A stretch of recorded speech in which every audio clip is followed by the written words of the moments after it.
أعوذ بالله من الشيطان الرجيم.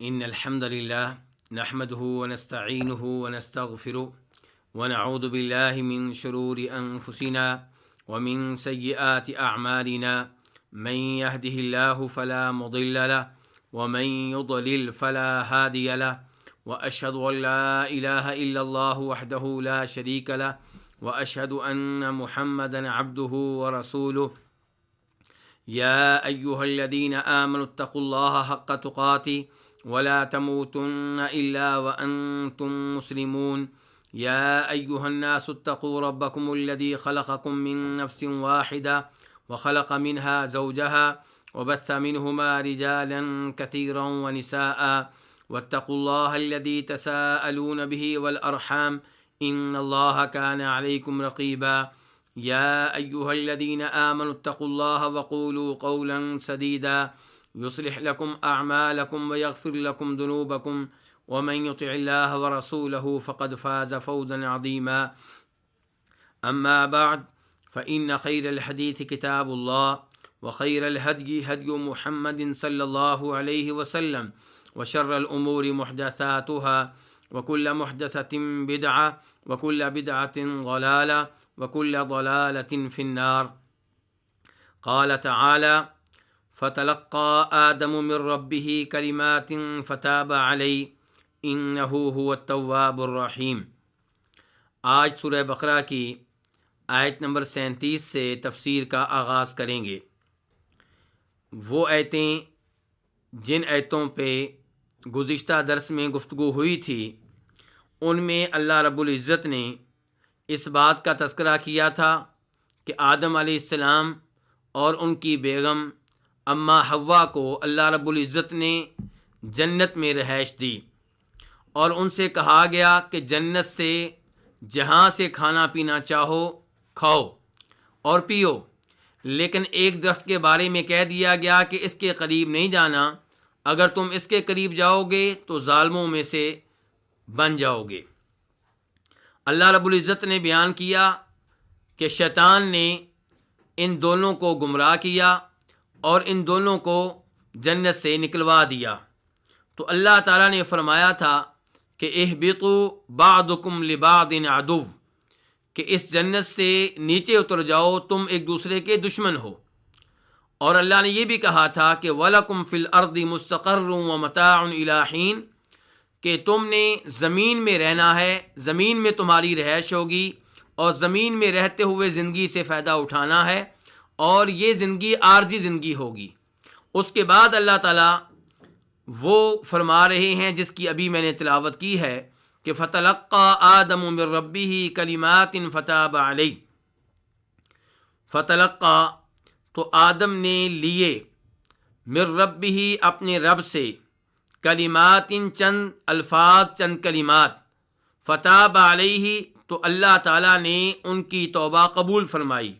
انہ هو التواب الرحیم، بے شک وہی بہت توبہ قبول کرنے والا ہے، نہایت رحم کرنے والا ہے. فتلقى، تلقى یہ اخذ کے معنی میں ہوتا ہے. یہ فعل ماضی ہے واحد کے لیے کہ اس نے لیے، اس نے سیکھے، اس نے حاصل کیے. تو کس نے حاصل کیے؟ فاعل بعد میں موجود ہے. فتلقى آدم، کہ آدم نے حاصل کیے، آدم نے لیے. کس سے لیے؟ من ربہ اپنے رب سے. کلمات، کیا لیے؟ چند کلمات، چند الفاظ. کلمات کلمتن کی جمع ہے. فتابا، تابا یہ فعل ماضی ہے واحد کے لیے ہے. تابا اس نے توبہ قبول کی. کس نے؟ اللہ تعالیٰ نے. علیہ اس کی، کس کی؟ آدم علیہ السلام کی. انہ بے شک وہ کون؟ اللہ رب العزت. اس کے بعد ہے ہوا، اس کا معنی بھی کیا ہوتا ہے؟ وہ. ضمیر فصل ہے، تاکید کے لیے آتی ہے، حصر کا معنی پیدا کرنے کے لیے آتی ہے. تو اب معنی کیا ہوگا؟ انہ ہوا، بے شک وہی، یعنی کہ اللہ ہی التواب بہت زیادہ توبہ قبول کرنے والا ہے، بہت زیادہ توبہ کی توفیق دینے والا ہے. الرحیم، نہایت رحم کرنے والا ہے. یہ تو تھا اس آیت کا ترجمہ۔ اب اس آیت کی تفسیر کی طرف آتے ہیں اور تفصیل کے ساتھ اس آیت کے احکام اور مسائل پہ گفتگو کرتے ہیں۔ یہاں پہ اللہ رب العزت نے بتایا ہے کہ آدم علیہ السلام نے اپنے رب سے چند کلمات حاصل کیے، چند کلمات لیے اپنے رب سے۔ آدم علیہ السلام نے کس سے لیے؟ اپنے رب سے۔ یہ نہیں کہا گیا کہ آدم علیہ السلام نے تمام لوگوں کے رب سے لیے، تو یہ ربوبیت کون سی ہوئی؟ ربوبیت خاصہ۔ ایک ہوتی ہے ربوبیت عامہ۔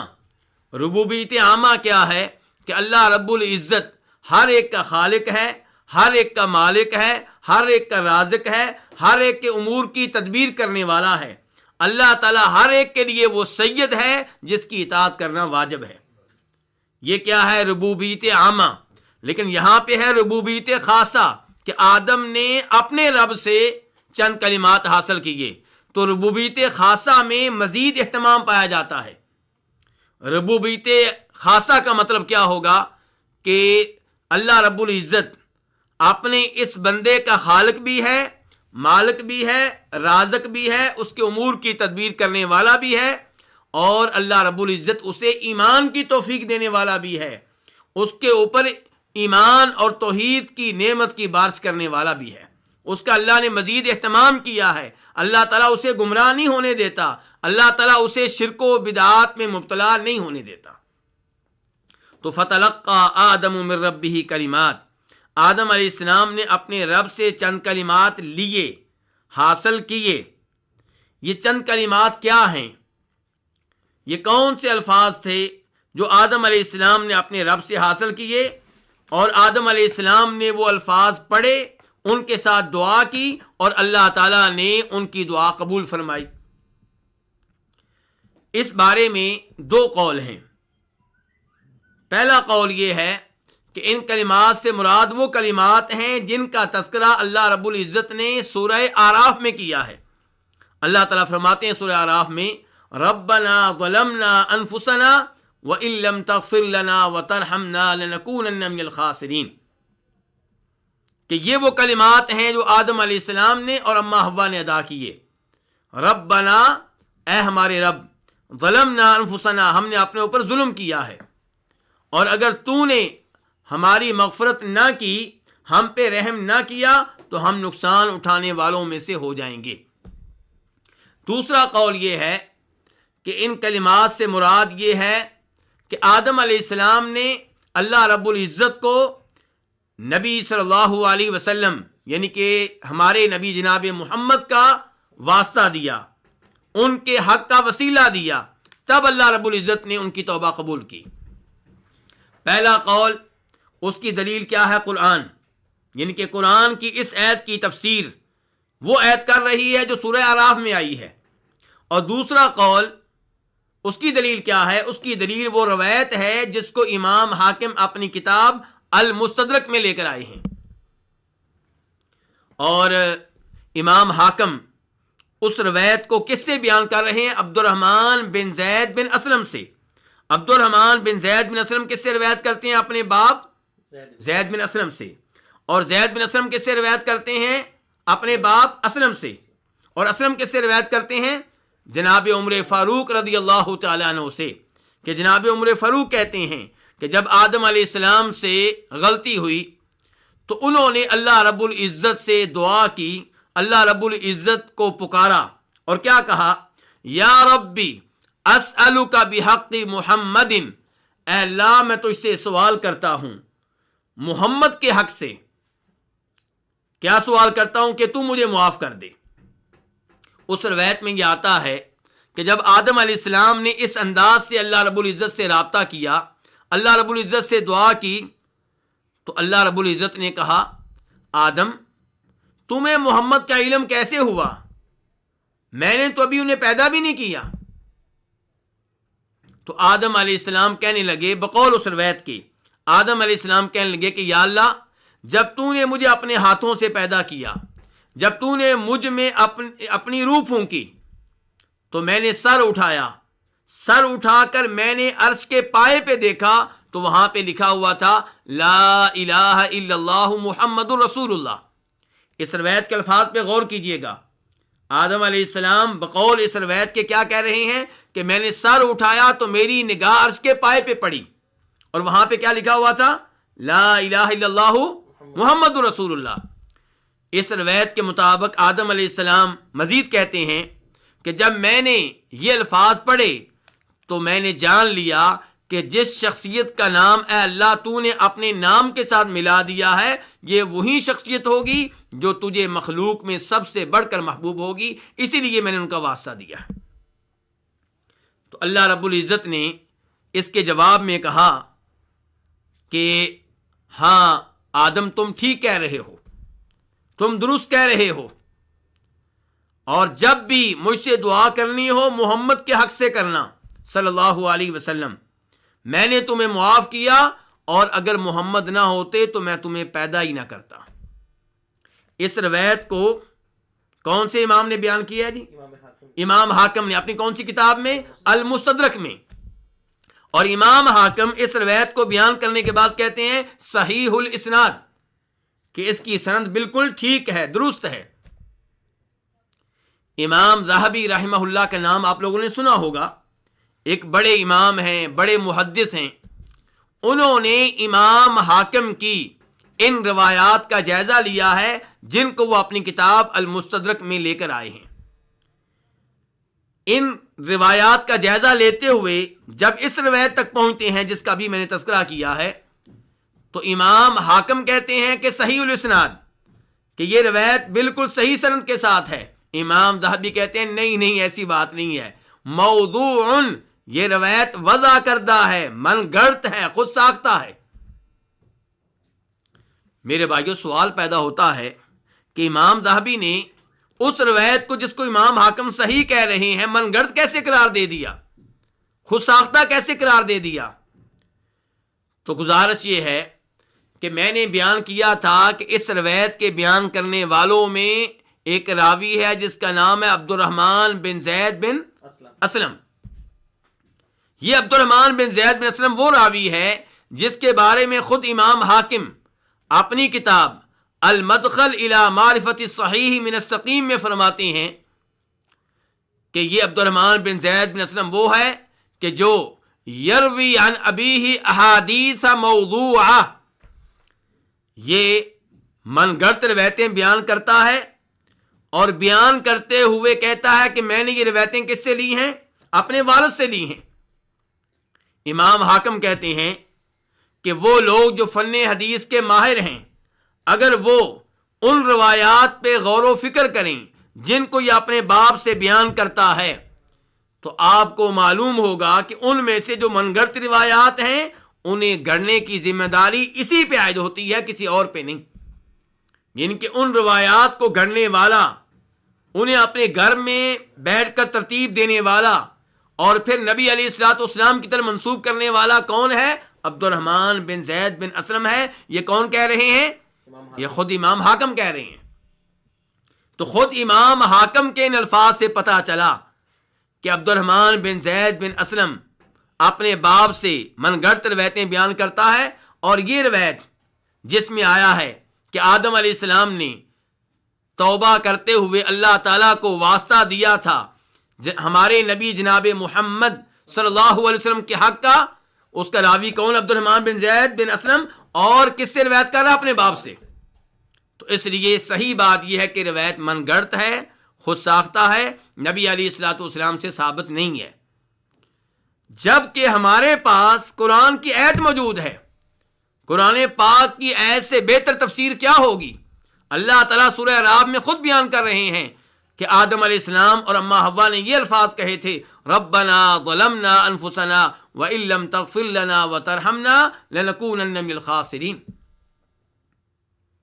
ان الفاظ کے ذریعے انہوں نے اللہ رب العزت سے توبہ کا سوال کیا تھا، توبہ کی درخواست کی تھی۔ اور یہ روایت جس میں دعویٰ کیا گیا ہے کہ آدم علیہ السلام نے اللہ رب العزت کو ہمارے نبی کے حق کا واسطہ دیا تھا، یہ ثابت نہیں ہے، اور اللہ رب العزت کو مخلوق میں سے کسی کا واسطہ دینا، کسی کی جا کا، کسی کی ذات کا، کسی کے حق کا، یہ قرآن و حدیث سے ثابت نہیں ہے۔ امام ابو حنیفہ رحمہ اللہ کا عقیدہ بھی اس کے مطابق نہیں ہے، بلکہ پرانے حنفی علماء کرام نے جو کتب لکھی ہیں ان میں اس عقیدے کی صراحت موجود ہے کہ اللہ رب العزت کو کسی مخلوق کے حق کا واسطہ دینا درست نہیں ہے، کسی نبی کے حق کا واسطہ دینا درست نہیں ہے، کسی ولی کے حق کا واسطہ دینا درست نہیں ہے۔ کیوں؟ علماء احناف لکھتے ہیں اس لیے کہ مخلوق کا اللہ پہ کوئی حق نہیں ہے۔ تو قرآن و حدیث سے بھی عقیدہ ثابت نہیں ہوتا کہ آپ اللہ تعالیٰ کو مخلوق میں سے کسی کا واسطہ دیں یا مخلوق کی کسی عزت کا، جا کا، مقام کا واسطہ دیں۔ اور یہ پرانے حنفی علماء کرام ان کی تصریحات کے بھی خلاف ہے، ان کی تعلیمات کے بھی خلاف ہے۔ اللہ تعالیٰ کو دعا میں واسطہ دینا ہو تو کس چیز کا واسطہ دیں؟ اللہ کے ناموں کا، اللہ کی صفات کا۔ وَلِلَّهِ الْأَسْمَاءُ الْحُسْنَى فَادْعُوهُ بِهَا، یہ عقیدہ قرآن و حدیث کی کئی نصوص سے ثابت ہے۔ اللہ تعالیٰ کو واسطہ دینا ہو تو کس چیز کا واسطہ دیں؟ اللہ تعالیٰ کو اپنے نیک عمل کا واسطہ دیں، جیسا کہ انہوں نے واسطہ دیا تھا جو 3 آدمی غار میں پھنس گئے تھے، اور ان کے بارے میں روایت بخاری شریف میں موجود ہے۔ ہمارے نبی صلی اللہ علیہ وسلم نے بیان کیا ہے کہ ان کو نجات کیسے ملی تھی، جب انہوں نے اللہ تعالیٰ کو اپنے اپنے نیک اعمال کے واسطے دیے تھے۔ اللہ تعالیٰ سے دعا کرتے ہوئے، اللہ تعالیٰ سے اپنی درخواست منظور کروانے کے لیے آپ کسی زندہ آدمی کی دعا کو بھی وسیلہ بنا سکتے ہیں۔ زندہ آدمی سے یہ کہنا کہ آپ میرے لیے دعا کریں، یہ اس کی ذات کا وسیلہ نہیں ہوگا، یہ اس کی جا کا وسیلہ نہیں ہوگا، یہ وسیلہ ہوگا اس کی دعا کا کہ وہ آپ کے لیے دعا کرے، جیسا کہ صحابہ کرام رضوان اللہ علیہم اجمعین ہمارے نبی علیہ الصلوۃ والسلام سے دعائیں کرایا کرتے تھے اور آپ ان کے لیے دعا کیا کرتے تھے، تو وہ آپ کی دعا کو وسیلہ اور واسطہ بناتے تھے۔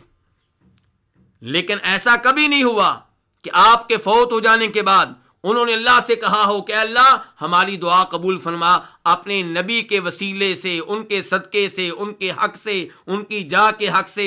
ایسا کچھ بھی قرآن و حدیث سے ثابت نہیں ہے۔ اگر کوئی ایسی بات بیان کی جاتی ہے تو وہ ضعیف روایت میں آئی ہوگی، قرآن و حدیث سے ثابت نہیں ہوگی، یا پھر ایسی روایت ہوگی جو درست ہوگی لیکن اس میں وہ عقیدہ نہیں ہوگا جو بیان کیا جا رہا ہوگا۔ تو خلاصہ کلام یہ ہے کہ فَتَلَقَّى آدَمُ مِن رَبِّهِ کلمات، جن کلمات کے ذریعے آدم علیہ السلام نے اللہ سے توبہ کی، کون سے کلمات تھے؟ ربنا ظلمنا انفسنا۔ اور آپ ایک اور بات نوٹ کریں گے، یہاں پہ اللہ تعالیٰ کہہ رہے ہیں آدم علیہ السلام نے یہ کلمات اپنے رب سے لیے، اپنے رب سے لیے، حاصل کیے، سیکھے۔ اور من گڑت روایت میں کیا آیا کہ اللہ نے پوچھا کہ آدم تمہیں محمد کا علم کیسے ہوا جن کے حق کا مجھے واسطہ دے رہے ہو؟ تو بقول اس من گڑت روایت کے آدم علیہ السلام نے کہا کہ یا اللہ جب تو نے مجھے پیدا کیا تھا میری نگاہ تیرے عرش کے پائے پہ پڑی تھی، وہاں پہ لکھا ہوا تھا لا الہ الا اللہ محمد رسول اللہ، تو میں نے جان لیا کہ جن کا نام تو نے اپنے نام کے ساتھ ملا دیا ہے یہ وہی ہے جو مخلوق میں تجھے سب سے زیادہ محبوب ہے، اس لیے میں نے ان کا واسطہ دیا ہے۔ قرآن کہتا ہے کہ باقاعدہ اللہ نے کلمات سکھائے آدم علیہ السلام کو، آدم علیہ السلام نے اللہ سے حاصل کیے، سیکھے۔ من گھڑت روایت کیا کہتی ہے کہ آدم علیہ السلام نے خود اجتہاد کیا، خود انہوں نے جب عرش کے پائے پہ یہ الفاظ دیکھے تو سوچا کہ مجھے جناب محمد کے حق کا واسطہ دینا چاہیے، اور جب دیا تو اللہ نے پوچھا کہ تمہیں یہ چیز کہاں سے معلوم ہوئی، محمد کے بارے میں تمہیں علم کہاں سے ہوا صلی اللہ علیہ وسلم۔ تو وہ من گھڑت روایت قرآن کے عقیدے کے خلاف ہے، قرآنی معلومات کے خلاف ہے۔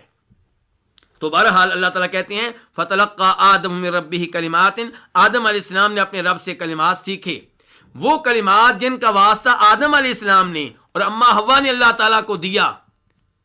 تو ان میں دیکھیں آدم علیہ السلام اللہ تعالیٰ کو پکارتے ہوئے، اللہ کو راضی کرتے ہوئے، اللہ سے توبہ کرتے ہوئے، اللہ سے دعا کرتے ہوئے کس چیز کو وسیلہ بنا رہے ہیں؟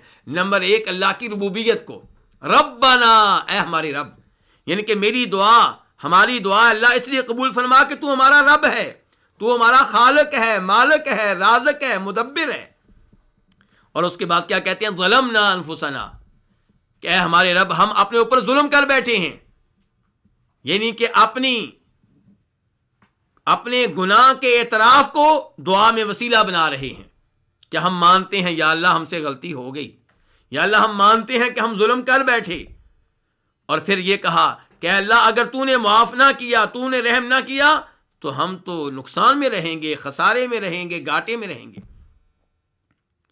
اپنی بے بسی کو، اپنی کمزوری کو اللہ تعالیٰ کے ہاں وسیلہ بنایا جا رہا ہے، جیسے موسیٰ علیہ السلام نے کہا تھا ربی انی لما انزلت الی من خیر فقیر، یا اللہ میں محتاج ہوں، تیری خیر کا محتاج ہوں، تو میرے اوپر خیر نازل کرے، میں اس کا محتاج ہوں۔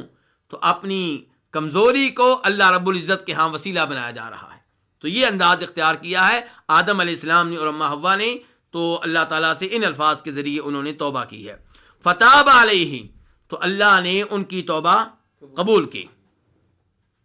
اس کے بعد اللہ تعالیٰ فرماتے ہیں انہ هو التواب الرحیم، بے شک وہی، یہ جملہ تعلیلیہ ہے، کیونکہ وہی، بے شک وہی، التواب، تواب مبالغے کا صیغہ ہے، بہت زیادہ توبہ قبول کرنے والا، بہت زیادہ توبہ کی توفیق دینے والا۔ اس آیت میں دو اللہ کے نام آئے، ایک تواب اور ایک الرحیم۔ ایک کیا نام ہے؟ تواب اور ایک الرحیم۔ اور کسی بھی آیت کے آخر میں جو نام آتے ہیں ان کا اس مضمون سے گہرا تعلق ہوتا ہے جو پہلے گزرا ہوتا ہے۔ تو یہاں پہ توبہ کا تذکرہ آیا کہ آدم علیہ السلام کی توبہ اللہ نے قبول کی، تو اللہ نے کہا میں بہت توبہ قبول کرنے والا ہوں، بہت رحم کرنے والا ہوں۔ تواب مبالغے کا صیغہ ہے، لوگ بار بار غلطیاں کرتے ہیں، بار بار توبہ کرتے ہیں، اللہ تعالیٰ بار بار توبہ قبول کرتا ہے۔ اور یاد رکھیے گا اللہ تعالیٰ کی توبہ دو طرح سے ہے، اللہ تعالیٰ تواب دو طرح سے ہیں۔ نمبر ایک، اللہ تعالیٰ بندے کو توبہ کی توفیق دیتے ہیں، اللہ تعالیٰ اس لحاظ سے تواب ہیں۔ نمبر دو، اللہ تعالیٰ بندے کی توبہ قبول کرتے ہیں، اس لحاظ سے بھی اللہ تعالیٰ تواب ہیں۔ تو پھر اللہ تعالیٰ رحیم ہوئے کہ پہلے بندے کو توبہ کی توفیق دیتے ہیں، اسے سکھاتے ہیں کہ توبہ کر لو، مجھے پکارو، یہ الفاظ کہو، میں تمہاری توبہ قبول کر لوں گا، اور پھر اللہ توبہ قبول کرتے ہیں۔ آپ دیکھیے سورہ توبہ کو، سورہ توبہ میں اللہ تعالیٰ فرماتے ہیں ان 3 صحابیوں کا تذکرہ کرتے ہوئے جو غزوہ تبوک سے پیچھے رہ گئے تھے، اور پھر ان کا بائیکاٹ کیا گیا۔ کتنے دن بائیکاٹ رہا؟ 50 دن۔ کوئی بھی ان کو بلانے کے لیے، ان سے گفتگو کرنے کے لیے تیار نہیں تھا۔ یہ وہ 3 لوگ تھے جو بغیر کسی عذر کے غزوہ تبوک سے پیچھے رہے۔ غزوہ تبوک سے پیچھے رہنے والے ان کے علاوہ بھی کئی لوگ تھے، لیکن وہ کیا تھے؟ منافق تھے۔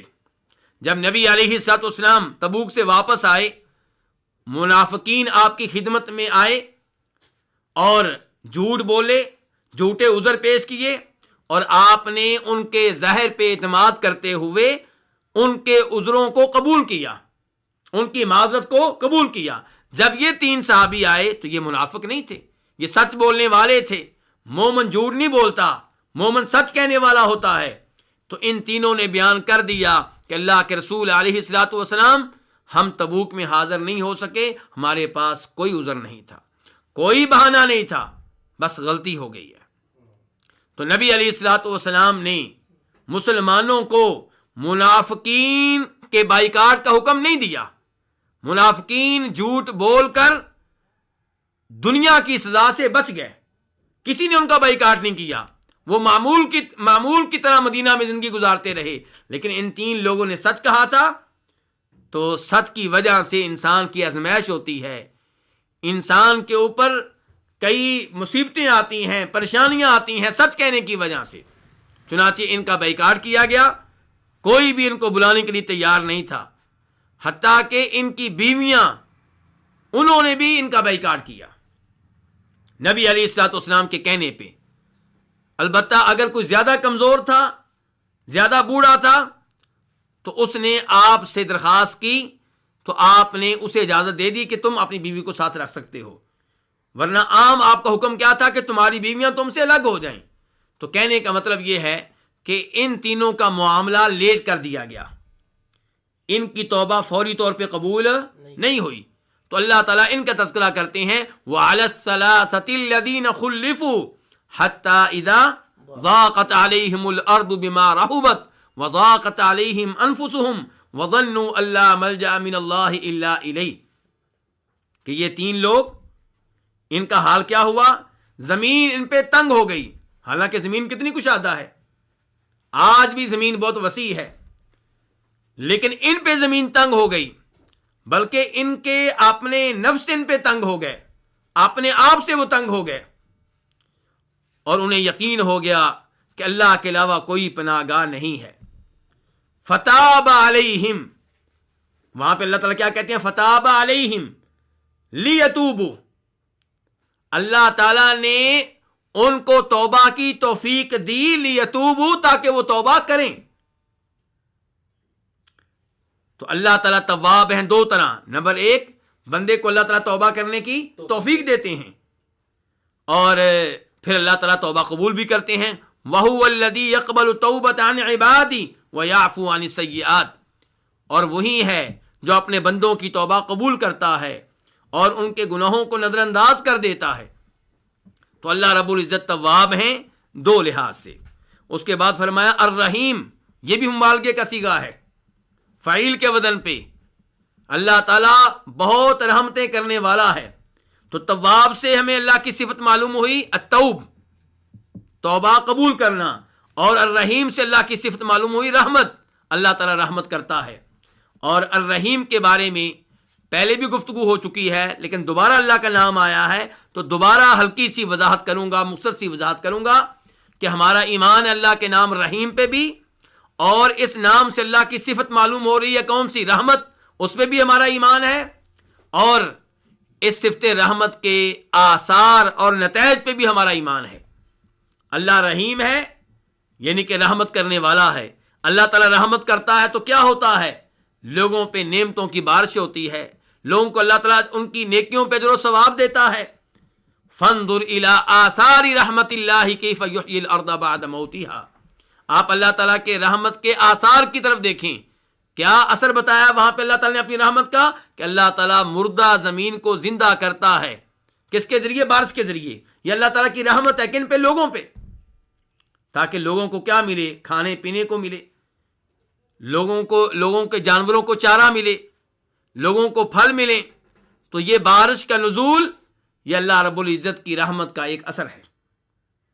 تو ہم اللہ رب العزت کے ناموں کو بھی مانتے ہیں، ان ناموں سے جو صفات معلوم ہوتی ہیں ان کو بھی مانتے ہیں، اور ان صفات کے آثار کو بھی مانتے ہیں۔ گمراہ فرقے کیا کرتے ہیں؟ ان میں سے کئی وہ ہیں جو اللہ رب العزت کی صفات کو نہیں مانتے، کہیں گے اللہ رحمان ہے رحمت کے بغیر، اللہ تعالیٰ سمیع ہے سمع کے بغیر، اور کچھ گمراہ فرقے وہ ہیں جو کہیں گے اللہ تعالیٰ رحیم ہے اور اللہ تعالیٰ کی صفت رحمت ہے، لیکن صفت رحمت کو الفاظ کی حد تک مانیں گے، معنی کے لحاظ سے، حقیقت کے لحاظ سے نہیں مانیں گے۔ کہیں گے رحمت کا مطلب یہ نہیں ہے کہ اللہ تعالیٰ واقعی رحمت کرتا ہے۔ کیا مطلب ہے جی پھر؟ کہتے ہیں کہ رحمت کا مطلب یہ ہے کہ اللہ تعالیٰ جس پہ رحمت کرنا چاہتا ہے اس پہ انعام کرتا ہے، اس کو اجر و ثواب دیتا ہے، اس پہ نعمتیں برساتا ہے۔ اصل رحمت کا انکار کر جاتے ہیں۔ ہم کہتے ہیں کہ اللہ کو رحیم بھی مانتے ہیں، اور اللہ تعالیٰ کو رحمت کرنے والا بھی مانتے ہیں، اور رحمت کے نتائج کو بھی مانتے ہیں۔ اس کے بعد اللہ تعالیٰ فرماتے ہیں آیت نمبر 38 میں قُلْ اهْبِطُوا مِنْهَا جَمِيعًا، ہم نے کہا، یہ کون کہہ رہا ہے؟ اللہ رب العزت۔ تعظیم کا انداز ہے، اللہ تعالیٰ ایک ہیں، لیکن تعظیم کے انداز میں اللہ تعالیٰ کہہ رہے ہیں ہم نے کہا، اور اللہ سے بڑھ کر عظمت والا کون ہوگا؟ ہم نے کہا، اس سے اللہ کی کون سی صفت معلوم ہوئی؟ اللہ کی صفت کلام، اللہ تعالیٰ کلام کرتا ہے۔ قلنا، ہم نے کہا، اہبطوا، تم اتر جاؤ، منہا، اس سے، کس سے؟ جنت سے، جمیعاً، سب کے سب، جمیعاً حال ہے، کس سے؟ اہبطوا کے فاعل سے، کہ تم سارے کے سارے تم اتر جاؤ اس سے، جمیعاً اس حال میں کہ سارے کے سارے تم سب کے سب اس جنت سے اتر جاؤ۔ ان الفاظ سے پھر پتا چلا کہ وہ جنت جس میں آدم علیہ السلام اور اماں حوا رہ رہے تھے، وہ کون سی جنت تھی؟ جنت الخلد، وہی جنت جس میں بعد میں مسلمانوں نے داخل ہونا ہے اللہ کے فضل و کرم سے۔ ان لوگوں کا موقف غلط ہے جو کہتے ہیں کہ آدم علیہ السلام پہل جس جنت میں داخل کیے گئے وہ جنت الخلد نہیں ہے، کہتے ہیں کہ وہ کوئی زمینی جنت ہے۔ یہاں پہ اللہ تعالیٰ کہہ رہے ہیں اتر جاؤ، اس کا مطلب ہے جنت کہاں تھی؟ اوپر تھی، آسمانوں پہ تھی۔ قُلْ نَهْبِطُوا مِنْهَا جَمِيعًا، تم سارے کے سارے اس سے اتر جاؤ۔ کون مخاطب ہیں؟ آدم علیہ السلام، اما حوا، وہ دو ہیں کہ تین ہیں؟ دو۔ اور اللہ نے لفظ بولا اہبطوا، یہ لفظ دو کے لیے ہے کہ جمع کے لیے ہے؟ یہ تو جمع کے لیے ہے، تین کے لیے، چار کے لیے، پانچ کے لیے، زیادہ لوگوں کے لیے۔ اللہ نے یہ نہیں کہا اہبطا، اللہ نے کہا اہبطوا۔ تو اصل میں مخاطب یہ دونوں ہیں، لیکن ان کے ساتھ ساتھ ان کی اولاد بھی مخاطب ہے، یہ حکم سب کے لیے ہے۔ تو قلنا، ہم نے کہا اہبطوا، تم سارے کے سارے اتر جاؤ، منہا، اس سے جمیع، منہا اس جنت سے، جمیعاً سب کے سب۔ اب یہاں پہ سوال یہ پیدا ہوگا کہ یہ بات تو اللہ پہلے بھی کہہ چکے تھے، اہبطوا بعضکم لبعض عدو، اتر جاؤ تم سب کے سب، تم ایک دوسرے کے کیا ہو؟ دشمن ہو۔ تو کیا فرق ہے دونوں میں؟ فرق ایک یہ ہے کہ وہاں پہ اللہ تعالیٰ نے حکم دیا کہ تم جنت سے اتر جاؤ، اور یہ حکم دیا تھا ان کی توبہ کرنے سے اور توبہ قبول کرنے سے پہلے۔ آدم علیہ السلام کی توبہ سے پہلے یہ حکم دیا گیا تھا اتر جاؤ۔ اب انہوں نے توبہ کی، توبہ قبول بھی ہو گئی، تو کیا توبہ قبول ہونے کے بعد ان کو نیچے اترنا نہیں پڑے گا؟ اللہ کا حکم کینسل ہو جائے گا؟ دوبارہ جنت میں داخل ہونے کا موقع مل جائے گا؟ نہیں، توبہ قبول ہونے کے باوجود تم نے زمین پہ اترنا ہے، زمین پہ جانا ہے، اور وہاں پہ میری تعلیمات تم لوگوں کے پاس آئیں گی، میری شریعت تمہارے پاس پہنچے گی، جو اس پہ عمل کریں گے ان کو جنت میں داخل ہونے کا موقع ملے گا۔ تو مجھے امید ہے کہ آپ دونوں میں فرق سمجھ گئے ہوں گے۔ تو اہبطوا منہا جمیعا، تم سب کے سب اس سے اتر جاؤ جمیعاً، ایک ساتھ۔ فَإِمَّا يَأْتِيَنَّكُم مِّنِّي هُدًى فَمَن تَبِعَ هُدَايَ فَلَا خَوْفٌ عَلَيْهِمْ وَلَا هُمْ يَحْزَنُونَ۔ فَإِمَّا، پس اگر، اما اصل میں کیا ہے؟ ان ما، ان شرطیہ اور ما زائدہ دونوں کا ادغام ہوا تو کیا ہوا؟ اما، پس اگر، ما زائدہ ہے لیکن توکید کے لیے ہے۔ فَإِمَّا يَأْتِيَنَّكُم، پس اگر آئے تمہارے پاس، منی میری جانب سے، کیا آئے؟ ہدن، ہدایت آئے۔ تو یاتین فعل مضارع ہے، اس کا فاعل کیا ہے؟ ہدا، فاعل کیا ہے؟ ہدا۔ اگر تمہارے پاس میری طرف سے کیا آئے؟ ہدایت آئے۔ فمن تبع ہدایا، پس جس نے پیروی کی ہدایا میری ہدایت کی، فلا خوف علیہم، تو ان پہ کسی قسم کا خوف نہیں ہوگا، ولا ہم یحزنون، اور نہ وہ غمگین ہوں گے۔ اس سے پتہ چلا کہ آدم علیہ السلام کو جب زمین میں اتارا گیا، اسی وقت بتا دیا گیا تھا کہ میری طرف سے لوگوں کے پاس ہدایت آتی رہے گی، میرے رسول ہادی اور رہبر بن کر آتے رہیں گے، میری کتابیں نازل ہوتی رہیں گی۔ تو ہدن سے مراد کیا ہے؟ کیا ہے؟ اللہ کے رسول اور اللہ کی کتابیں۔ فرمایا تم لوگوں کے پاس میری طرف سے ہدایت آئے گی، اور اللہ نے اپنا وعدہ پورا کیا۔ آدم علیہ السلام سے لے کے جناب محمد رسول اللہ صلی اللہ علیہ وسلم تک مسلسل اللہ کے نبی آتے رہے، اللہ کے رسول آتے رہے، آسمانی کتابیں نازل ہوتی رہیں، آسمانی صحیفے نازل ہوتے رہے، اور آخری رسول کن کو بنایا گیا؟ جناب محمد صلی اللہ علیہ وسلم کو۔ اور آپ پہ بھی ہدایت نازل ہوئی، کیا؟ قرآن۔ اور آپ خود بھی ہادی ہیں، آپ خود بھی ہادی، اور جو قرآن آپ پہ نازل ہوا وہ بھی ہادی۔ تو اس کے بعد اب کوئی نبی نہیں آئے گا، کوئی رسول نہیں آئے گا، اب آسمانوں سے کوئی کتاب نازل نہیں ہوگی۔ فَإِمَّا يَأْتِيَنَّكُم مِّنِّي هُدًى فَمَن تَبِعَ هُدَايَ، تو جو پیروی کریں گے میری ہدایت کی تو ان پہ کوئی ڈر نہیں ہوگا، نہ وہ غمگین ہوں گے۔ اللہ رب العزت نے اسی سے ملتے جلتے الفاظ کہیں سورہ آل عمران میں، قُلْ إِن كُنتُمْ تُحِبُّونَ اللَّهَ فَاتَّبِعُونِي، اگر تم اللہ سے محبت کرتے ہو تو میرے رسول محمد کی کیا کرو؟ پیروی کرو۔ یہاں پہ کیا کہا؟ فَمَن تَبِعَ هُدَايَ، جو میری ہدایت کی پیروی کرے۔ تو نبی علیہ الصلوۃ والسلام اللہ کی طرف سے ہادی ہیں، تو وہاں پہ کہا جا رہا فَاتَّبِعُونِي، جو میرے نبی کی پیروی کرے گا یحببکم اللہ، میں اس سے محبت کروں گا، اس کے گناہ معاف کر دوں گا۔ اور یہاں پہ اللہ تعالیٰ کہہ رہے ہیں فمن تبع ہدایا، جو میری ہدایت کی پیروی کرے گا، میرے رسولوں کی پیروی کرے گا، میں جو آسمان سے کتابیں نازل کروں گا ان کی پیروی کرے گا، فلا خوف علیہم، تو ان پہ کوئی خوف نہیں ہوگا اور نہ وہ غمگین ہوں گے۔ یہاں سے پتہ چلا اللہ تعالیٰ نے کیا کہا، ہدایا میری ہدایت، جو میری ہدایت کی پیروی کرے گا۔ پتہ چلا ہدایت وہی ہے جو اللہ کی طرف سے ہو۔ قل ان الہدی ہدی اللہ، اصلی ہدایت وہی ہے جو اللہ کی طرف سے ہے۔ اور اللہ کی طرف سے ہدایت کیا ہے؟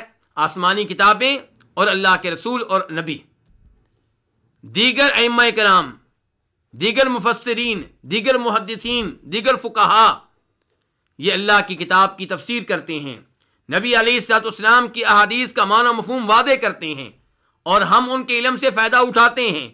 لیکن جہاں پہ ان کی بات، ان کا قول، ان کا فتویٰ، ان کی رائے قرآن کی نص کے خلاف ہو، نبی علیہ السلام کی حدیث کے خلاف ہو، اسے ریجیکٹ کر دیا جائے گا، کیونکہ ہدایت وہی ہے جو اللہ کی طرف سے ہے۔ اور یہ علماء کرام، یہ مفسرین، یہ محدثین معصوم نہیں ہیں۔ ہمارے مقابلے میں بہت زیادہ علم والے، ہمارے مقابلے میں بہت زیادہ تقویٰ اختیار کرنے والے اللہ کے ولی، اور ہم ان سے محبت کرتے ہیں، ان کا احترام کرتے ہیں، لیکن اس سب کے باوجود وہ معصوم نہیں تھے۔ معصوم کون ہوتے ہیں؟ وہ جن کو اللہ نے بھیجا ہے، انبیاء اور رسول علیہم الصلوۃ والسلام، اور انہی کی پیروی کا اللہ نے حکم دیا، کیونکہ وہ معصوم ہیں، وہ غلطی نہیں کرتے۔ انہی کے بارے میں اللہ تعالیٰ کہتے ہیں اولئک الذین ھدی اللہ فبہداہ مقتدی، یہی وہ لوگ ہیں جن کو اللہ نے ہدایت دی تھی، آپ ان کی ہدایت کی پیروی کریں۔ اور یہی وہ لوگ ہیں جن کے بارے میں اللہ تعالیٰ کہتے ہیں لقد کان لکم فی رسول اللہ اسوۃ حسنہ، کہ ہمارے نبی کی ذات میں تمہارے لیے بہترین نمونہ ہے، کیونکہ اللہ کو پتا ہے کہ ہمارے نبی کیا ہیں، معصوم ہیں، دوسرے معصوم نہیں ہیں، تو اللہ تعالیٰ نے ان میں سے کسی ایک کو اسوہ حسنہ قرار نہیں دیا۔ فمن تبع ہدایا، تو جو میری ہدایت کی پیروی کریں، فلا خوف علیہم، ان پہ کسی قسم کا خوف نہیں ہوگا اور نہ وہ غمگین ہوں گے۔ خوف اور غم میں کیا فرق ہے؟ خوف اور حزن میں کیا فرق ہے؟ اللہ نے کہا نہ ان پہ کوئی خوف ہوگا، نہ کوئی حزن ہوگا، غم ہوگا۔ خوف ہوتا ہے مستقبل میں کسی شر کا، مستقبل کی کسی پریشانی سے آپ ڈر رہے ہوتے ہیں، اور غم ہوتا ہے اس زندگی کا جو آپ نے پہلے گزاری ہوتی ہے، غم ہوتا ہے ان غلطیوں کا جن کا آپ نے پہلے ارتکاب کیا ہوتا ہے۔ تو جو اللہ کی شریعت پہ چلیں گے، جو اللہ کے رسولوں کے نقش قدم پہ چلیں گے علیہم الصلوۃ والسلام، انہیں روز آخرت نہ کوئی خوف ہوگا نہ کوئی ڈر ہوگا، جیسا کہ اللہ تعالیٰ فرماتے ہیں سورہ نمل میں وَهُم مِّن فَزَعٍ يَوْمَئِذٍ آمِنُونَ، کہ یہ لوگ آخرت کے دن بے خوف ہوں گے، گھبراہٹ سے بچے ہوئے ہوں گے، انہیں کوئی ڈر نہیں ہوگا، کوئی خوف نہیں ہوگا، اور ایسے ہی انہیں کوئی غم بھی نہیں ہوگا۔ جنہوں نے غلط زندگی گزاری ہوگی، اللہ کے رسولوں کی ہدایت پہ نہیں، اللہ کے رسولوں کی تعلیمات پہ نہیں چلیں گے، وہ غمگین ہوں گے۔ اللہ تعالیٰ فرماتے ہیں سورہ نعم میں وَلَوْ تَرَىٰ إِذْ وُقِفُوا عَلَى النَّارِ فَقَالُوا يَا لَيْتَنَا نُرَدُّ وَلَا نُكَذِّبَ بِآيَاتِ رَبِّنَا وَنَكُونَ مِنَ الْمُؤْمِنِينَ، کہ یہ لوگ جب جہنم کی آگ پہ کھڑے ہوں گے، جہنم کی آگ کو دیکھیں گے تو غم کا اظہار کریں گے، یا لیتنا نرد، اے کاش ہمیں واپس لٹا دیا جائے، دنیا میں جانے کا موقع دیا جائے، اب ہم اللہ کی آیتوں کی تکذیب نہیں کریں گے۔ تو ان کو گزشتہ زندگی پہ غم ہو رہا ہے کہ نہیں ہو رہا؟ غم ہو رہا ہے، لیکن جو مومن ہیں، متقین ہیں، اللہ کی شریعت پہ چلنے والے ہیں، اللہ تعالیٰ خوشخبری دے رہے ہیں فلا خوف علیہم ولا هم یحزنون، انہیں نہ کوئی ڈر ہوگا نہ انہیں کوئی غم ہوگا۔ اس کے بعد اللہ تعالیٰ فرماتے ہیں آیت نمبر 39 میں والذین کفروا وکذبوا بآیاتنا اولئک اصحاب النار ہم فیہا خالدون۔ آیت نمبر 39 میں باقاعدہ طور پہ داخل ہونے سے پہلے کچھ الفاظ کی وضاحت رہ گئی ہے گزشتہ آیت میں۔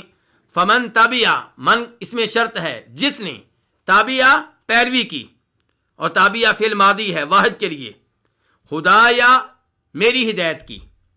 فلا خوف لا نافیہ ہے, نہیں, خوفن کوئی خوف ہوگا, علیہم ان پہ, ولا ہم اور نہ وہ, یحزنون غمگین ہوں گے. یحزنون فعل مضارع ہے اور یہ لفظ جمع کے لیے آیا, واحد کے لیے نہیں, کہ وہ غمگین نہیں ہوں گے.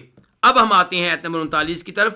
والذین کفروا, الذی اور وہ لوگ جنہوں نے کفر کیا, وکذبوا بآیاتنا اور انہوں نے ہماری آیتوں کی تکذیب کی, اولئک اصحاب النار یہی لوگ ہیں آگ والے, ہم وہ, فیہا اس آگ میں, خالدون ہمیشہ ہمیشہ رہیں گے. الذین کیا ہے, اسم موصول ہے, اور وہ لوگ کفروا جنہوں نے کفر کیا. کفر کس کے ساتھ؟ اللہ کی ہدایت کے ساتھ. اللہ نے بتایا میں ہدایت بھیجوں گا, تو اللہ نے بتایا جو میری ہدایت کی پیروی کریں گے, میرے رسولوں کی بات مانیں گے, میری کتابوں پہ چلیں گے, میری کتابوں کی تصدیق کریں گے, ان کے احکام کو بجا لائیں گے, فلا خوف علیہم ولا هم یحزنون, ان پہ کوئی ڈر نہیں ہوگا اور وہ غمگین نہیں ہوں گے. اب اللہ بتا رہے ہیں ان کے بارے میں جو اللہ تعالیٰ کی ہدایت کی پرواہ نہیں کریں گے, ان کے ساتھ کفر کریں گے, ان پہ ایمان نہیں لائیں گے, نہ اللہ کے نبیوں پہ ایمان, نہ اللہ کی کتابوں پہ ایمان. والذین کفروا اور وہ لوگ جنہوں نے کفر کیا, وکذبوا بآیاتنا اور ہماری آیتوں کی کیا کی, تکذیب کی, تصدیق کی بجائے تکذیب کی, انہیں غلط قرار دیا, ہمارے نبیوں کو جھوٹا قرار دیا, ہماری طرف سے نازل کردہ کتابوں کی تصدیق کی بجائے کہنے لگے یہ تو کسی بشر کا کلام ہے, یہ اللہ کا کلام نہیں ہے, یا ان میں جو احکام دیے گئے انہیں غلط قرار دیا. تو فرمایا والذین کفروا اور وہ لوگ جنہوں نے کفر کیا, وکذبوا بآیاتنا اور انہوں نے ہماری آیتوں کی تکذیب کی. آیات, آیتن کی جمع ہے, آیتن نشانی کو کہتے ہیں, علامت کو کہتے ہیں. آیات کا لفظ کس چیز پہ بولا جاتا ہے؟ اللہ تعالیٰ کے کلام کے کئی فکروں پہ, جملوں پہ. قرآن کریم میں 114 صورتیں ہیں اور ہر صورت میں کئی آیات ہیں, ان کو کہتے ہیں شرعی آیات. اور کچھ ہوتی ہیں کونی آیات, کائنات میں اللہ کی نشانیاں, سورج, چاند, دن اور رات, پانی, پہاڑ, یہ سب چیزیں اللہ تعالیٰ کی کائناتی نشانیاں ہیں, کونی نشانیاں ہیں, جن سے پتہ چلتا ہے کہ اللہ تعالیٰ ہے اور وہ یہ نظام چلا رہا ہے, اسی لیے اس نظام میں کوئی ٹکراؤ نہیں ہے. تو ان کو کہا جاتا ہے اللہ تعالیٰ کی کائناتی اور کونی نشانیاں. اور یہاں پہ کہا گیا وکذبوا بآیاتنا, تو یہ کون سی نشانیوں کا تذکرہ ہو رہا ہے؟ قرآن میں آئی اللہ تعالیٰ کی آیات. فمن تبع ہدایا, اللہ تعالیٰ نے کہا جس نے میری ہدایت کی پیروی کی, ان کے میری جو کتابیں نازل ہوں گی ان میں جو میری آیتیں ہوں گی ان کی جس نے تکذیب کی, فاولئک اصحاب النار, یہ لوگ کہاں جائیں گے؟ جہنم میں جائیں گے. تو الذین کیا تھا؟ اسم موصول, جمع کے لیے. واحد کے لیے کیا ہوتا ہے؟ الذی. کفروا یہ جمع کے لیے ہے اور فعل ماضی ہے, جنہوں نے کفر کیا. وکذبوا یہ بھی کیا ہے؟ فعل ماضی ہے, جمع کے لیے, اور جنہوں نے تکذیب کی, بآیاتنا ہماری آیتوں کی. اولئک اس میں اشارہ ہے جمع کے لیے, یہی لوگ ہیں اصحاب الناری, جہنم والے. اصحاب کس کی جمع ہے؟ صاحب کی.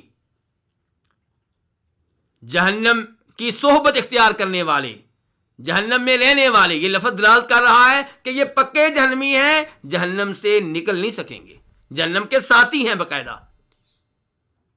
کئی گناہگار اور فاسق اور فاجر مسلمانوں کو جہنم کی آگ میں ڈالا جائے گا, لیکن انہیں اصحاب النار نہیں کہا جائے گا, کیونکہ وہ عارضی طور پہ داخل ہوں گے, انہیں نکال لیا جائے گا جب ان کی سزا پوری ہو جائے گی, یا کسی نبی کی شفاعت کی وجہ سے, یا کسی فرشتے کی شفاعت کی وجہ سے, یا اللہ تعالیٰ خود اپنی خاص رحمت کی وجہ سے.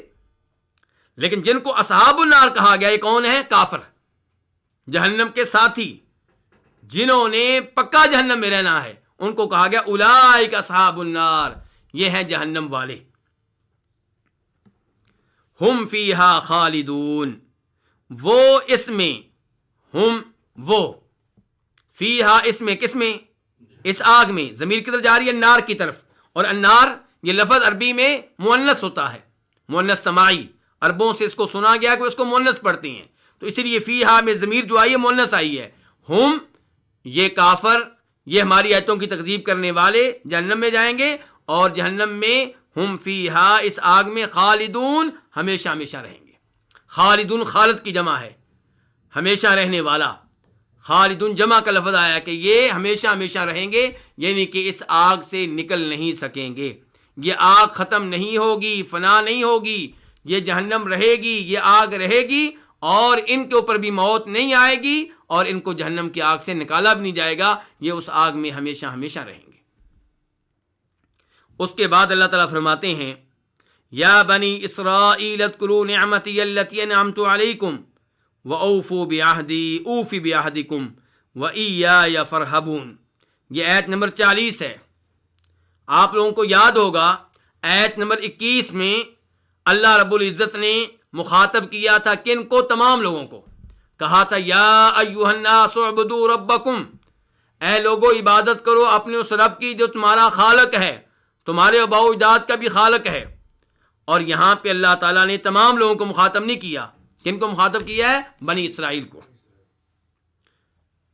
یہاں سے تقریباً پہلا پورا سپارہ اللہ تعالیٰ کے مخاطب کون رہیں گے؟ اللہ تعالیٰ کن کے بارے میں گفتگو کریں گے؟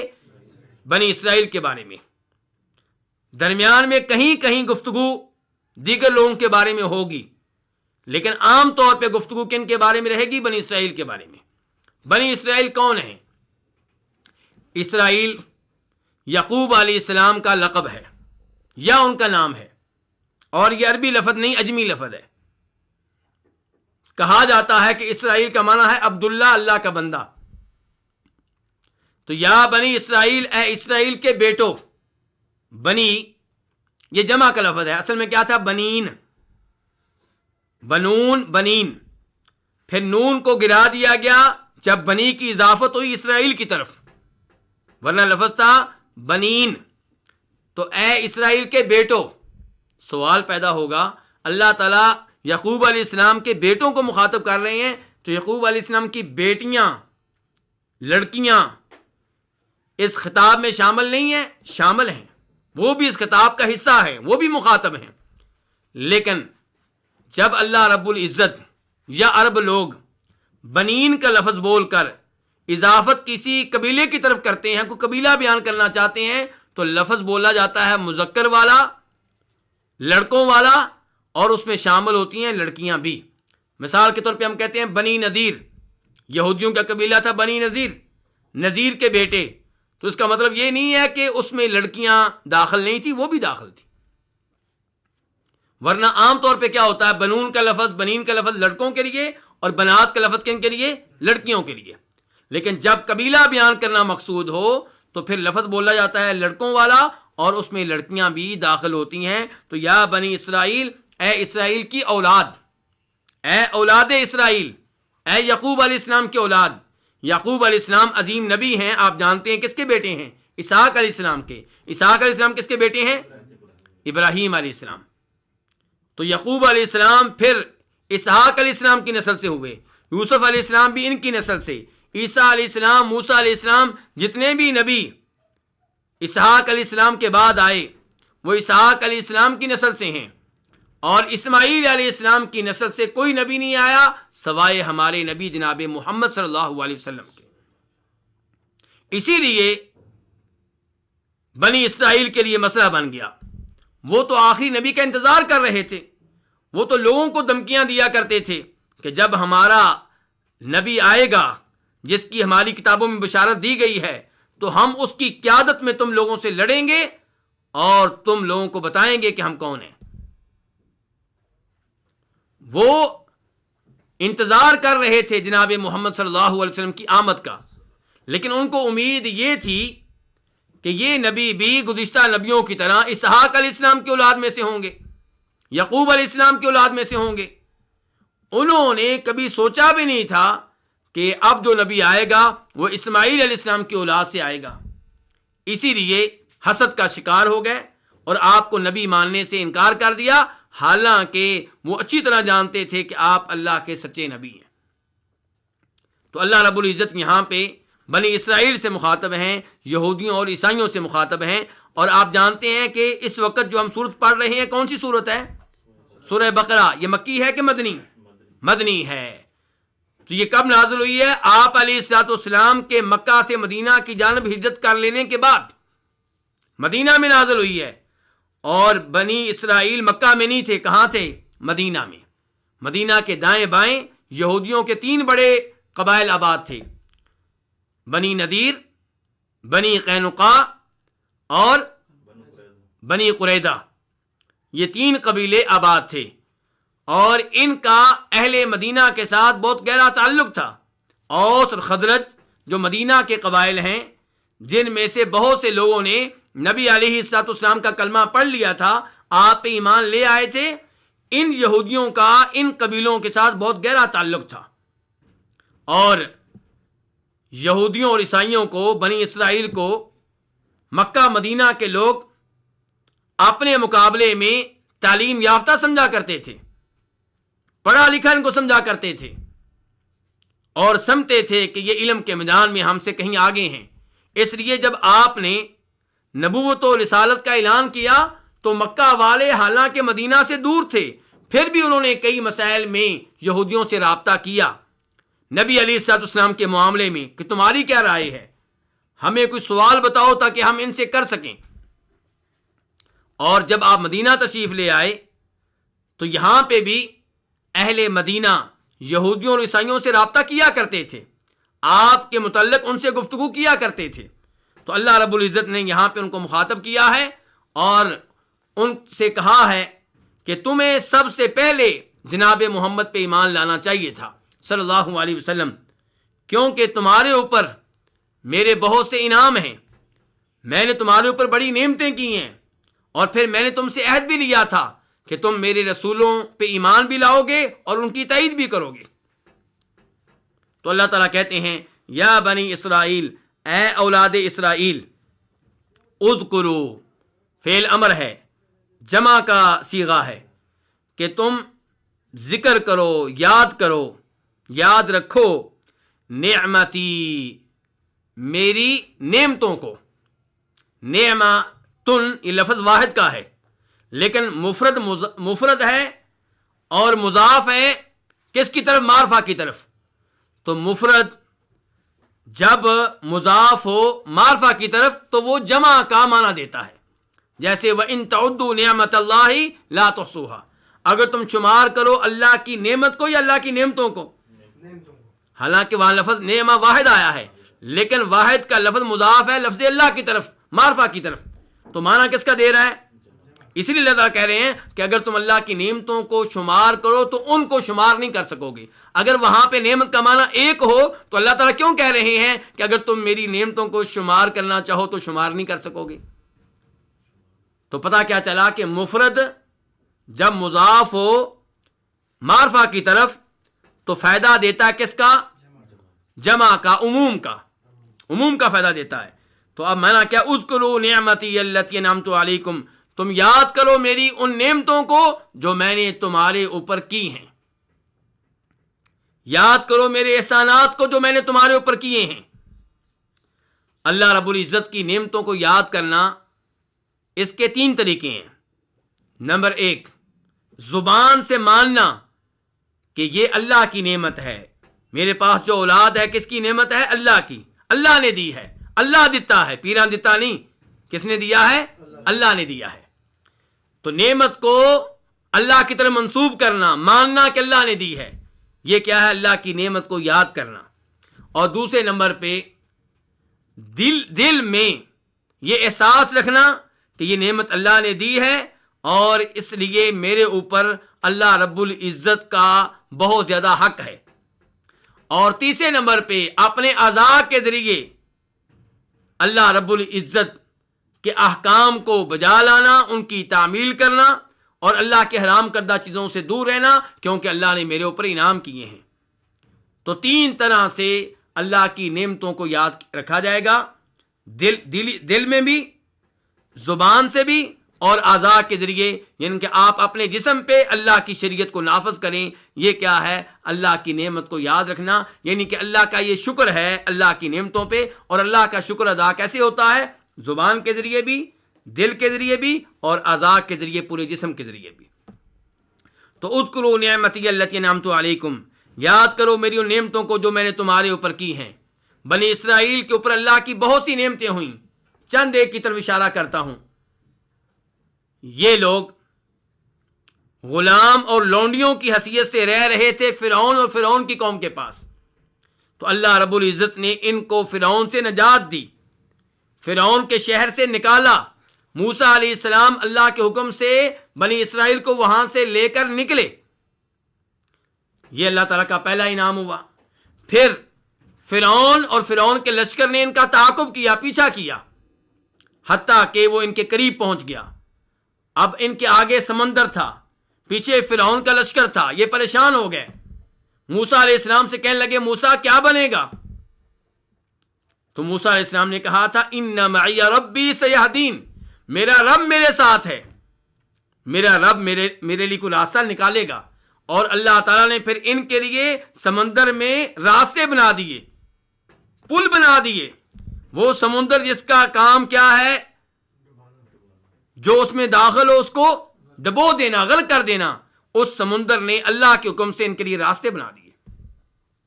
یہ اللہ کا دوسرا انعام ہے۔ تیسرا اللہ کا انعام، جب انہی راستوں پہ فرعون اس کے لشکر چلے تو اللہ تعالیٰ نے ان کو غرق کر دیا اور ان کو بہت سکون ملا، ورنہ یہ فرعون سے اس کے لشکر سے ڈرے ہوئے تھے، سہمے ہوئے تھے۔ نمبر 4، جب سمندر کراس کر لیا تو وہاں ایک صحرا میں ان کو رہنا پڑا۔ میں اس کی تفصیل میں نہیں جانا چاہتا کیوں رہنا پڑا، بہرحال انعام بتانا چاہتا ہوں کہ وہاں پہ اللہ نے ان کے اوپر بادل کا سایہ کیا، کھانے کے لیے اللہ نے کیا دیا، من اور سلوہ دیا۔ تو اللہ کے ان کے اوپر دنیاوی انعامات بھی ہیں اور دینی بھی ہیں۔ موسیٰ علیہ السلام کو اللہ نے نبی بنا کر بھیجا ان کی طرف، ہارون علیہ السلام کو اللہ نے ان کی طرف نبی بنا کر بھیجا، اور ان کے علاوہ بھی بہت سے نبی بھیجے، جیسا کہ اللہ تعالیٰ فرماتے ہیں سورہ مائدہ میں وَإِذْ قَالَ مُوسَىٰ لِقَوْمِهِ يَا قَوْمِ اذْكُرُوا نِعْمَةَ اللَّهِ عَلَيْكُمْ إِذْ جَعَلَ فِيكُمْ أَنْبِيَاءَ وَجَعَلَكُمْ مُلُوكًا وَآتَاكُمْ مَا لَمْ يُؤْتِ أَحَدًا مِّنَ الْعَالَمِينَ، کہ موسیٰ علیہ السلام نے خود اپنی قوم سے کہا تھا، بنی اسرائیل سے کہا تھا، اے میری قوم، اللہ کے انعامات کو یاد کرو، اللہ نے تم میں کئی نبی بنائے، اللہ نے تم میں کئی بادشاہ بنائے، اور اللہ نے تم کو وہ نعمتیں دیں جو اللہ نے پہلے کسی کو نہیں دی۔ تو اس ایسے بھی پتا چلا کہ اللہ تعالیٰ کے انعامات بنی اسرائیل پہ بہت زیادہ تھے۔ تو اللہ تعالیٰ فرماتے ہیں اذکروا نعمتی التی انعمت علیکم، میرے ان انعامات کو، میری ان نعمتوں کو، میرے ان احسانات کو یاد کرو جو میں نے تمہارے اوپر کیے ہیں۔ اور یہ تبلیغ کا ایک طریقہ ہے میرے بھائیوں، کہ آپ جس کو تبلیغ کرنا چاہتے ہیں اس کو بتائیں کہ اللہ کا تمہارے اوپر یہ بھی احسان ہے، یہ بھی احسان ہے، یہ بھی احسان ہے، اور تم شرک کرتے ہو، تم نمازیں نہیں پڑھتے ہو، تم روزے نہیں رکھتے ہو، تم حرام کا ارتکاب کرتے ہو۔ اللہ کی نعمتوں کی طرف دیکھو اور اپنی زندگی کی طرف دیکھو، اپنے گناہوں کی طرف دیکھو۔ یہی انداز یہاں پہ ہے، اذکروا نعمتی التی انعمت علیکم، میرے انعامات کو یاد کرو جو میں نے تمہارے اوپر کیے ہیں۔ وَأَوْفُوا بِعَہْدِی، وَأَوْفُوا، اوفو یہ کیا ہے، فعل امر جمع کے لیے، اوفو تم پورا کرو، بعہدی میرے عہد کو، اوفی میں پورا کروں گا۔ اوفی یہ فعل امر نہیں ہے، یہ فعل مضارع ہے، اور یہ واحد کے لیے، واحد متکلم، کہ اوفی تم میرے عہد کو پورا کرو، یہ کیا ہو گیا، فعل امر۔ جواب امر کیا ہے، اوفی جواب کیا ہے کہ اوفی میں پورا کروں گا، بعہدکم تمہارے عہد کو، تم پورا کرو میرے عہد کو جو میں نے تم سے لیا تھا، اور میں پورا کروں گا اپنے عہد کو جو میں نے تم سے کیا تھا۔ سورہ مائدہ اللہ تعالیٰ فرماتے ہیں وَلَقَدْ أَخَذَ اللَّهُ مِيثَاقَ بَنِي إِسْرَائِيلَ وَبَعَثْنَا مِنْهُمُ اثْنَيْ عَشَرَ نَقِيبًا وَقَالَ اللَّهُ إِنِّي مَعَكُمْ لَئِنْ أَقَمْتُمُ الصَّلَاةَ وَآتَيْتُمُ الزَّكَاةَ وَآمَنْتُمْ بِرُسُلِي وَعَزَّرْتُمُوهُمْ وَأَقْرَضْتُمُ اللَّهَ قَرْضًا حَسَنًا لَأُكَفِّرَنَّ عَنْكُمْ سَيِّئَاتِكُمْ وَلَأُدْخِلَنَّكُمْ جَنَّاتٍ تَجْرِي مِنْ تَحْتِهَا الْأَنْهَارُ۔ اللہ تعالیٰ بیان کر رہے ہیں کہ میں نے بنی اسرائیل سے پختہ عہد لیا تھا، میں نے ان سے کہا تھا کہ انی معاکم، میں تمہارے ساتھ ہوں، میری خاص معیت تمہیں حاصل رہے گی، میری مدد، میری تائید، میری نصرت تمہیں ملتی رہے گی اگر تم میرے عہد کو پورا کرو گے۔ عہد کیا تھا، لئن اقمتم الصلاۃ، تم نماز قائم کرو گے، وآتیتم الزکاۃ، زکوٰۃ ادا کرو گے، وآمنتم برسلی، نمبر 3 میرے رسولوں پہ ایمان لاؤ گے، یعنی کہ تمام رسولوں پہ. تو یہ اللہ کا عہد ہے. اللہ تعالیٰ کہہ رہے ہیں میرے عہد کو پورا کرو. محمد بھی اللہ کے رسول ہیں صلی اللہ علیہ وسلم. اور چوتھا عہد کیا تھا؟ وعزرتموہم، میرے رسولوں پہ صرف ایمان نہیں لاؤ گے بلکہ ان کی تائید کرو گے، ان کی مدد کرو گے، ان کا ساتھ دو گے. اور وَأَقْرَضْتُمُ اللَّهَ قَرْضًا حَسَنًا، اللہ تعالیٰ کو قرض حسنہ دو گے، اللہ کی راہ میں مال خرچ کرتے رہو گے.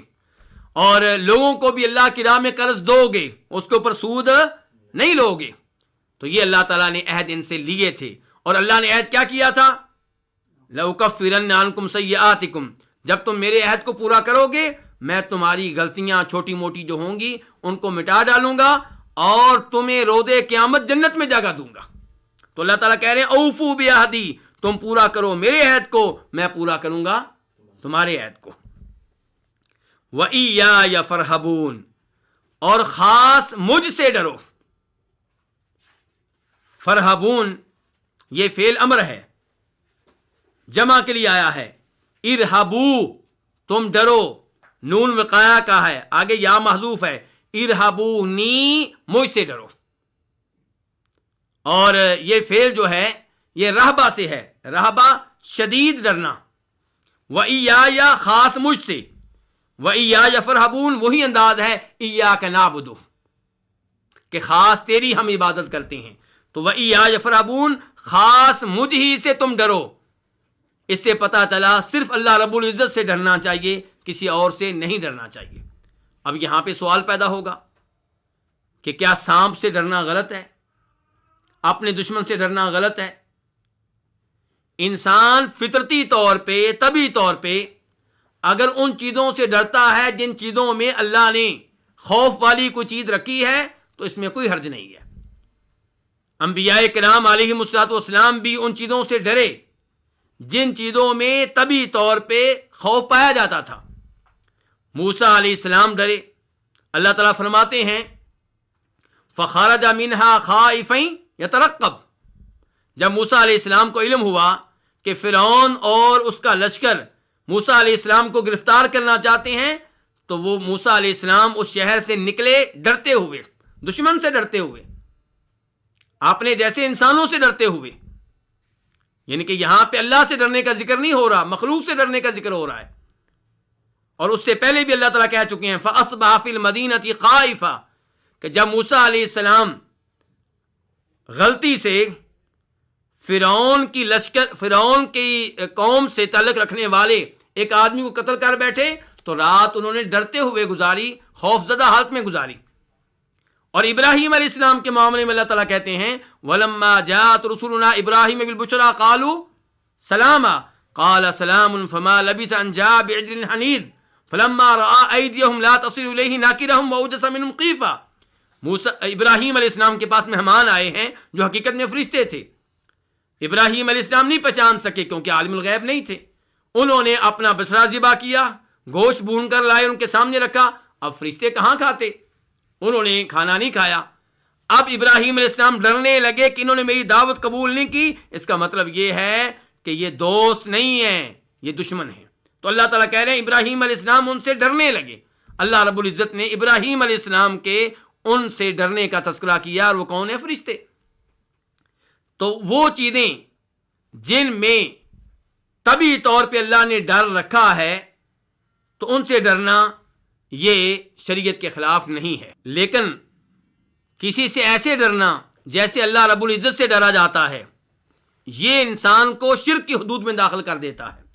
آپ کسی سے جو فوت ہو چکا ہے، جو قبر میں مدفون ہے، ایسے ڈریں غیبانہ طور پہ جیسے اللہ تعالیٰ سے ڈرا جاتا ہے، یہ چیز انسان کو شرک کی حد میں داخل کر دیتی ہے، کیونکہ یہاں ڈرنے والی کوئی بات نہیں ہے.